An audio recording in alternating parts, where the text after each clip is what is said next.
Olá, meus amigos, estamos começando mais um planejamento de trabalho, iniciando o penúltimo final de semana do ano de 2024. Daqui a pouco tem Natal, tem a virada do ano e o ano já foi embora. Impressionante, né? Como passou rápido. Nessa sexta-feira nós temos o líder da Bundesliga enfrentando o Leipzig, que se a gente colocar em pauta os últimos 5 jogos entre eles, o Bayern de Munique só conseguiu vencer pasmem, 2 vitórias do Leipzig, 2 empates e 1 vitória do Bayern de Munique. E olha, tem aqui até disputa de título, né? Na Supercopa da Alemanha, o Leipzig venceu o Bayern de Munique na casa do Bayern por 3-0 recentemente. Temos também o Milan, que viu o pelotão da frente se distanciar. Agora, na minha opinião, pelo que está jogando o Milan, acho que tentar buscar uma vaga na Champions talvez seja o mais certo. É muito difícil que o Milan consiga recuperar uma desvantagem tão grande para os líderes. Enfrentam o Verona aqui perigando também zona de rebaixamento. E temos 2 jogos da liga que eu mais gosto de trabalhar. A segunda divisão da Alemanha, o Elversberg, líder do campeonato, enfrenta o Schalke. E o Fortuna Düsseldorf, que também está ali nas primeiras colocações, pega o Magdeburg. Meu nome é Theo Borges, esse é mais um Bom Dia Mercado, nosso planejamento diário sobre apostas e trade aqui no YouTube. E eu espero conseguir te ajudar a fazer o melhor planejamento possível para essa sexta-feira, dia 20 de dezembro.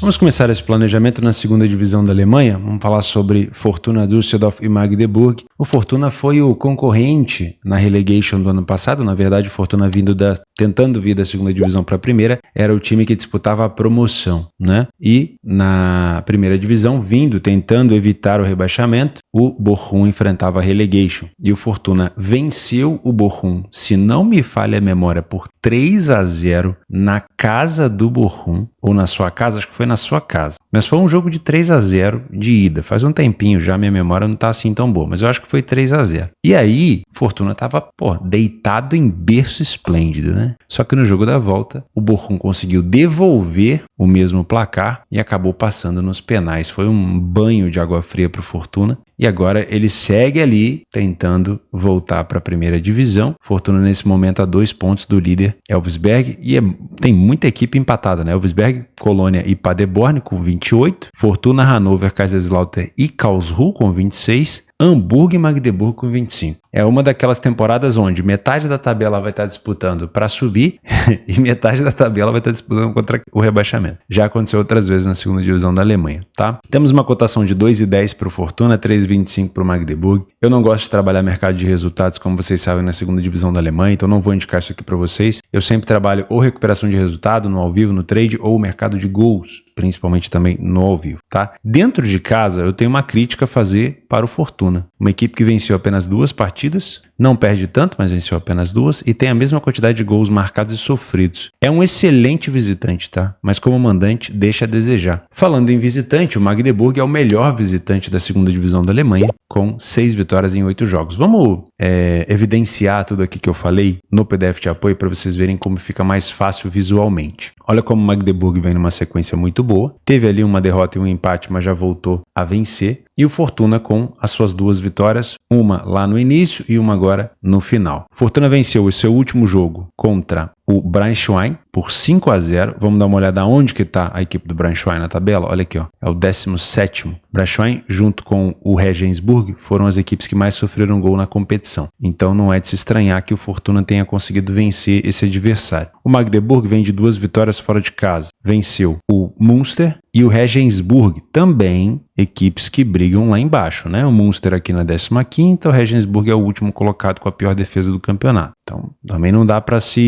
puxar muito a corda do Magdeburg. Vinha de um empate aqui na segunda divisão contra o Kaiserslautern, 2-2, e uma derrota para o Hamburgo. Perdeu para o Hamburgo na casa do Hamburgo, é normal, tá? O Hamburgo é uma equipe muito forte que está ali tentando voltar. Na minha opinião, como eu não vou trabalhar no mercado de resultados, vamos dar uma olhada no mercado de gols. Primeira coisa, iniciativa. O Magdeburg sai muito na frente do placar e é uma equipe que tem uma média de mais de 2 gols marcados por jogo. O que a gente pode interpretar com isso? Se é uma equipe que sai na frente e consegue marcar mais do que um gol, é uma equipe que não tende a parar. Então a gente já tem aqui um provável jogo para pelo menos 2 gols, né? O aproveitamento do Magdeburg também é bem melhor. A defesa das duas equipes tem uma média de 1 gol sofrido, mais ou menos por jogo. Primeiro tempo do Magdeburg, ligeiramente melhor no número de vitórias, porém é um time que sofre o dobro de gols do Fortuna. No segundo tempo já é uma equipe bem mais sólida comparando ao seu adversário. 88% dos jogos do Magdeburg são com 2,5, 50% do Fortuna com 2,5. Cotação do 2,5 nesse momento a 1,70 não é ruim, mas também dá para melhorar, né? Tentar buscar isso aqui no ao vivo. Em relação a ambas marcam, vamos voltar para cá, ó. 75% dos jogos do Magdeburg com ambas marcam, 38% do Fortuna. Isso aqui eu tenho tendência a achar que a cotação não pode ser tão baixa. A 1,57 não me agrada, tá? Se for para pegar essa cotação próxima ou acima de 2, pode compensar, porque o Magdeburg compensa nesse cenário. Em relação a gols marcados, Fortuna sofre muito e marca bastante também no segundo tempo. E o Magdeburg marca bastante no início do jogo, sofre bastante no final do primeiro tempo e volta a marcar muito na segunda etapa. Tá bom? Para mim, então, um jogo para ficar de olho em gols. Elversberg e Schalke. Schalke, que é uma equipe grande, que poderia estar disputando aí primeira divisão, está agarrada na segunda. Ano passado, correu o risco de cair para a terceira divisão e por conta de contratos, de regulamento, poderia ter que começar de novo, né? Ter que declarar falência, mas está tentando se manter. Ainda é uma nova temporada difícil para o Schalke, mais próximo do rebaixamento do que do acesso, mas está ali tentando, né? E não enfrenta um adversário muito fácil. O Elversberg já tinha surpreendido a gente no ano passado quando subiu campeão da terceira divisão com a sua versatilidade. É uma equipe que se adapta quando está sendo pressionado, uma equipe que sabe propor jogo, uma equipe muito forte e não tem medo de ninguém, né?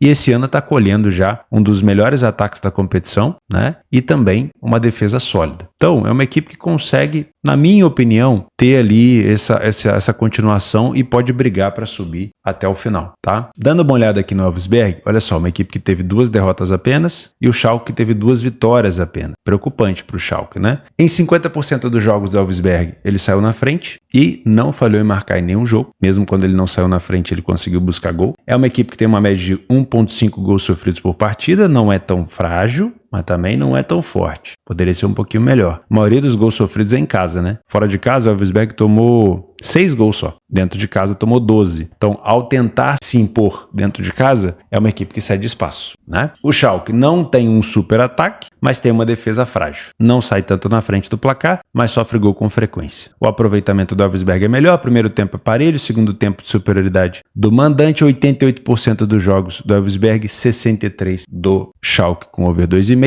Principalmente um jogo desempatado aqui me agrada muito pra gente olhar esse cenário de 2,5. Perceba que a cotação já é pior do que o Fortuna, tá? Então eu pegaria isso aqui ao vivo com uma odd mais alta. O ambas marcam, nesse cenário, ele é interessante. Por quê? O Elversberg, apesar de marcar gol com bastante frequência, ele sofre também com boa frequência. E o Schalke não tem um super ataque, mas, como eu falei, ao tentar ser agressivo em casa, o Elversberg acaba deixando espaço. A cotação aqui é 1,50, não me agrada, mas no ao vivo pode ser bom, tá? Não aconselho trabalhar mercado de resultados. Eu sei que o Schalke é um dos últimos, eu sei que o Elversberg é um dos primeiros colocados, né? O líder aqui, mas divide liderança. Eu sei que dá vontade de trabalhar a favor do Elversberg, mas eu tomaria cuidado, porque na segunda divisão a lógica não é tão lógica assim, tá? Então toma um pouco de cuidado. Vamos passar para Bayern de Munique e Leipzig. Você já deixou o like no vídeo? Antes da gente começar? Se você puder, eu te agradeço demais da conta. Se você não for inscrito no canal, fica o convite. O Bayern de Munique está invicto dentro da sua residência com 5 vitórias e um empate nos 6 jogos que disputou. Saiu na frente na maioria das partidas, se eu não me engano, só contra o Leverkusen. Foi contra o Leverkusen que ele saiu atrás? Eu acho que foi contra o Leverkusen que ele saiu atrás dentro de casa e aí buscou o empate depois. Não falhou em marcar em nenhum jogo e 67% dos jogos ele não sofreu gol. Um ataque de quase 3 gols de média por partida e apenas 3 gols sofridos. O time do Leipzig, fora de casa, nesse ano desempenha um papel muito melhor do que fez no ano passado. Fora de casa, o Leipzig ano passado era preocupante. Nesse ano já consegue ter um desempenho melhor, apesar das 2 derrotas recentes, né? Se a gente pegar as derrotas do Leipzig aqui, foi para o Borussia Dortmund por 2-1 e para o Hoffenheim por 4-3, e esse jogo contra o Hoffenheim foi bem maluco. O Leipzig não anda bem das pernas na Champions, dificilmente vai conseguir se classificar, só teve derrota, mas também só pegou adversário safado, né? Liverpool, Inter de Milão, se eu não me engano, Juventus, foi difícil. Perdeu para o Celtic foi mais acessível, mas não é uma fase boa do Leipzig na Champions. O Leipzig falha pouco em marcar, mas tem um aproveitamento na iniciativa muito boa, sai bastante na frente da partida. O time do Bayern tem levemente um aproveitamento em finalizações melhor, o primeiro tempo é muito parecido, só que o Bayern sofre menos gols. No segundo tempo, o Bayern desencanta com uma quantidade muito grande de gols marcados. 67% dos jogos do Bayern e 43% dos jogos do Leipzig com 2,5. Vamos relembrar os últimos confrontos entre eles? Olha só, antes o Bayern de Munique papava tudo, né? Ganhava na maioria das vezes. Começou ali na temporada 23,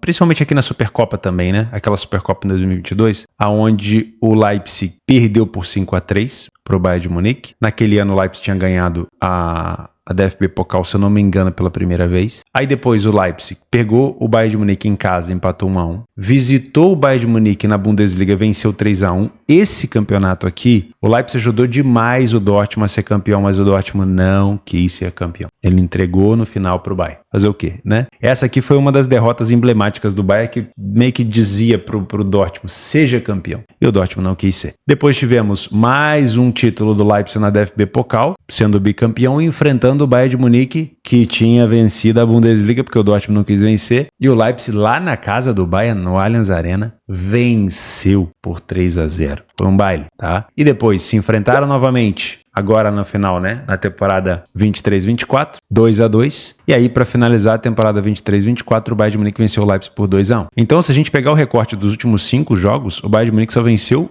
uma partida, né? O Leipzig tem essa moral. Só que, devido ao Leipzig ter um bom desempenho fora de casa, eu vou respeitar um pouco o Leipzig. Não vou dizer que o Bayern vai se complicar, mas eu vou respeitar bastante. Eu só vou trabalhar a favor do Bayern aqui se for uma superioridade muito grande. Eu gosto demais dos atacantes do Leipzig, principalmente em velocidade. Elogio muito o Openda. Eu sei que o Openda às vezes deixa a desejar. É o artilheiro da equipe aqui com 6 gols e 3 assistências. Tem o Chesco também com 5 gols e 2 assistências. O Openda deixa a desejar em alguns momentos com gols perdidos assim na cara, com pênaltis perdidos, mas é um jogadoraço em relação ao contra-ataque. Tem uma finalização muito boa e pode surpreender a equipe do Bayern. A gente já viu esse ano o Bayern sendo surpreendido principalmente pelo Frankfurt, uma equipe que soube jogar de maneira compactada e soube a hora de contra-atacar com o Marmouche, com o Ekitike e tudo mais. O Leipzig pode escolher fazer esse tipo de jogo, um pouco mais recuado, para tentar buscar os contra-ataques aqui e ali, sabendo jogar dessa maneira, sabendo sofrer. Isso facilita para o Bayern, para a gente trabalhar um back favorito. O problema é que você tem que ficar sempre de olho na qualidade dos contra-ataques do Leipzig. Se o Bayern de Munique conseguir neutralizar esses contra-ataques, aí esse back favorito pode ser interessante. Se não, eu ficaria de fora. Em relação ao Bayern, de novo, aí eu vou mirar para o lado do Bayern. O último jogo do Bayern contra a equipe do Mainz, eu estava trabalhando aqui e estava filmando algumas coisas para o Instagram, quem me acompanhou lá viu. Eu estava acompanhando, se eu não me engano, o jogo da Atalanta com o Cagliari e aí voltei minha atenção para o Bayern. Naquele momento, o Bayern de Munique ele estava dando um cenário de superioridade, mas o Mainz começou a contra-atacar com alguma frequência. E o Bayern permitiu que o Mainz roubasse a segunda bola, continuasse no ataque, criasse perigo no contra-ataque com frequência. Isso facilitou para que o Bayern de Munique sofresse o primeiro gol do Kim. E acabou sofrendo o segundo quase da mesma maneira. Então, se o Bayern de Munique não conseguir controlar os contra-ataques, não recuperar a segunda bola, não vale a pena, tá? Não vale a pena. Esse é o último jogo do Bayern na competição, então talvez queira encerrar aqui numa distância melhor na liderança. Perder a liderança ele não vai nesse último confronto, mas seria bom talvez o Bayern de Munique dar uma distanciada boa aqui no Leverkusen. Se você é um Panther, eu não te aconselho trabalhar com handicaps asiáticos, não para buscar uma vitória muito larga do Bayern de Munique a qualquer preço, porque o Leipzig não é besta. O que pode facilitar para o Bayern seria um gol cedo, para tirar o Leipzig ali de trás da partida, né, de um jogo mais compactado. Gosto de pensar numa vitória do Bayern no segundo tempo,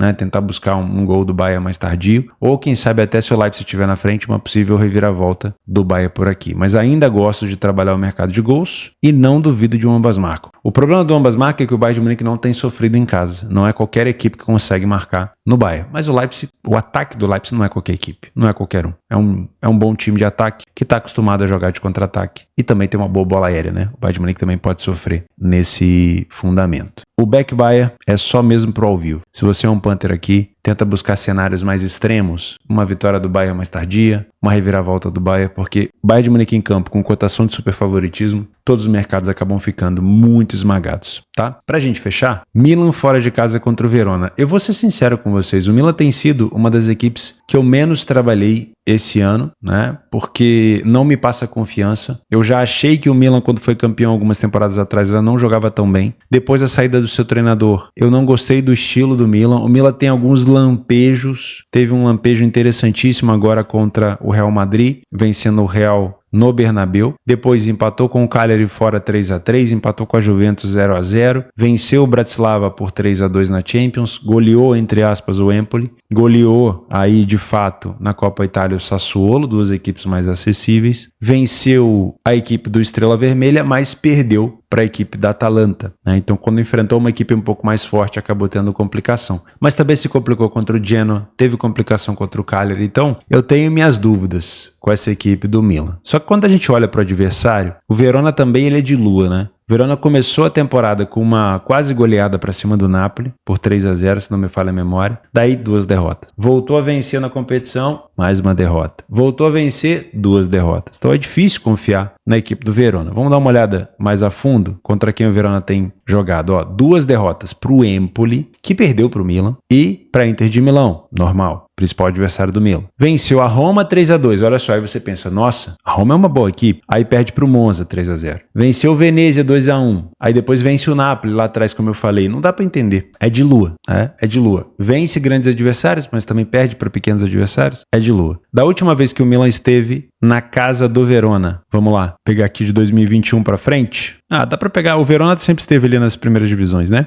2019 o Milan venceu por 1-0, em 2021 o Milan venceu por 2-0, em 2022 o Milan venceu por 3-1, em 2022 também o Milan venceu por 2-1, e agora em 2024 o Milan venceu por 3-1. Então o Milan ainda não vacilou na casa do Verona. Em confrontos diretos, em jogos onde o Milan é visitante, o Verona não marcou gol em 1, não marcou gol em 2, aqui conseguiu marcar 1, aqui conseguiu marcar 1 e lá em cima conseguiu marcar 1. Nos últimos 3 jogos conseguiu marcar 1 gol, tá? O Verona não sai tanto na frente do placar, porém o Milan também não tem uma iniciativa tão grande, só que o Milan não falha em marcar em nenhum jogo, não falhou em marcar em nenhum jogo fora. Porém, quantidade de gols marcados é igual, o Milan tem um jogo a menos. Ataque do Milan e Verona, a gente já viu que é parecido, mas na defesa, o Verona sofre o dobro praticamente de gols. Então aqui a gente consegue pesar um pouco mais pro lado do Milan. É uma equipe que não falha tanto, que sai um pouco mais na frente do placar, que tem uma defesa mais sólida, um aproveitamento. Só que o aproveitamento do Verona é muito melhor, que curioso, né? É porque o Verona finaliza menos, mas o aproveitamento do Verona é melhor. Isso quer dizer que o Milan ele pode dominar o jogo inteiro, ou o Milan ele pode ter as melhores chegadas, mas o Verona não vai precisar de muitos chutes no gol para fazer um gol. Então, não ache o fim do mundo ou a coisa mais incrível do universo se o Milan tomar um chute ou 2 chutes e tomar um gol. Pode acontecer, tá? Pode acontecer e é até bem frequente. O time do Verona tem um dos piores momentos na segunda etapa. Olha como sofre gol. Olha isso, uma média de 2 gols sofridos por primeiro tempo. O Milan tem que aproveitar isso daqui. Dá pra gente colocar essa correção de preço em pauta. O Milan aproveitando isso, a gente pode trabalhar contra o Verona ou até mesmo a favor do Milan. No segundo tempo, o Verona fecha a torneira de gols sofridos, passa até a marcar mais. Aí o Milan é que sofre mais gols do que marca. 100% dos jogos do Verona, 100% dos jogos do Verona em casa, com over 2,5, 86% dos jogos do Milan fora com over 2,5. Me agrada, a cotação é boa, mas não trabalharia com jogo 0-0, de preferência com o Milan na frente. O Verona na frente também pode acontecer, por quê? Porque o Verona tem uma defesa horrorosa,